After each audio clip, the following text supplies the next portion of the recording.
ఎర్రచందనం స్మగ్లింగ్ ను అడ్డుకోవడంలో task force chief ఎన్ Subbarayudu planning ఒక సినిమా లెవెల్లో ఉంటుంది. ఆయన ఏదైనా ఆపరేషన్ మొదలు పెట్టే ముందు వారం రోజుల ముందే గ్రౌండ్ వర్క్ పూర్తి చేస్తారు. స్మగ్లర్ ఎక్కడ ఉంటాడు, ఎవరితో ఫోన్లు మాట్లాడుతున్నాడు, ఎక్కడెక్కడ గోదాములు ఉన్నాయి అనే విషయాలన్నీ క్షుణ్ణంగా తెలుసుకుంటారు. తన టీం సభ్యులు కూడా ఆఖరి నిమిషం వరకు ఎక్కడికి వెళ్తున్నారో చెప్పకుండా చాలా రహస్యంగా ఉంచుతారు. ఇలా చేయడం వల్ల సమాచారం బయటకు వెళ్లే అవకాశం ఉండదని ఆయన నమ్మకం. ముఖ్యంగా ప్రభుత్వ ఆదేశాలకు అనుగుణంగా స్మగ్లర్ల వేటలో ఆయన వేగం పెంచారు. ఈ క్రమంలో ఇటీవల సాధించిన అతిపెద్ద విజయం అంతర్జాతీయ స్మగ్లర్ మహమ్మద్ ముజామిల్ను పట్టుకోవడం. చిత్తూరు నాయుడుపేట జాతీయ రహదారిపై పక్కా ప్లానింగ్ తో మాటు వేసి అతన్ని అరెస్ట్ చేయడం స్మగ్లింగ్ నెట్వర్క్ కు పెద్ద దెబ్బ అని చెప్పవచ్చు. స్మగ్లర్లు అడవి నుంచి బయటకు వచ్చే సమయంలో వారిని పట్టుకోవడం చాలా రిస్క్ తో కూడిన పని. ఆ సమయంలో సుబ్బారాయుడు తన వాహనాల లైట్లు ఆర్పేసి శబ్దం రాకుండా జాగ్రత్తగా స్మగ్లర్ల కదలికలను గమనిస్తారు. దీనినే అంబుష్ స్టైల్ అంటారు.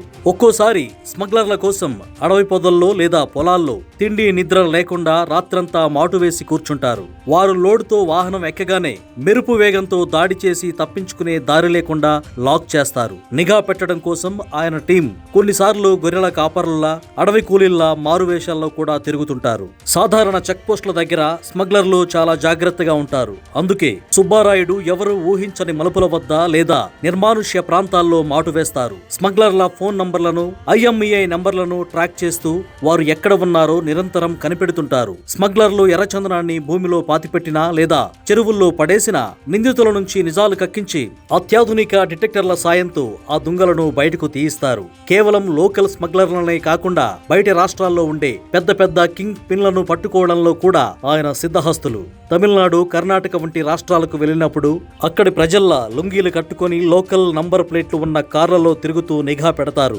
స్మగ్లర్లు గాఢ నిద్రలో ఉన్నప్పుడు లేదా గోదాముల్లో లోడు నింపుతున్నప్పుడు అకస్మాత్తుగా దాడి చేసి వారిని పట్టుకుంటారు. ఇప్పటి వరకు 100 కోట్ల విలువైన ఎర్రచందనాన్ని కాపాడి రాష్ట్రానికి రప్పించిన సుబ్బారాయుడు పేరు వింటేనే ఇప్పుడు స్మగ్లర్ల నెట్వర్క్ గుండెల్లో రైళ్లు పరిగెడుతున్నాయి.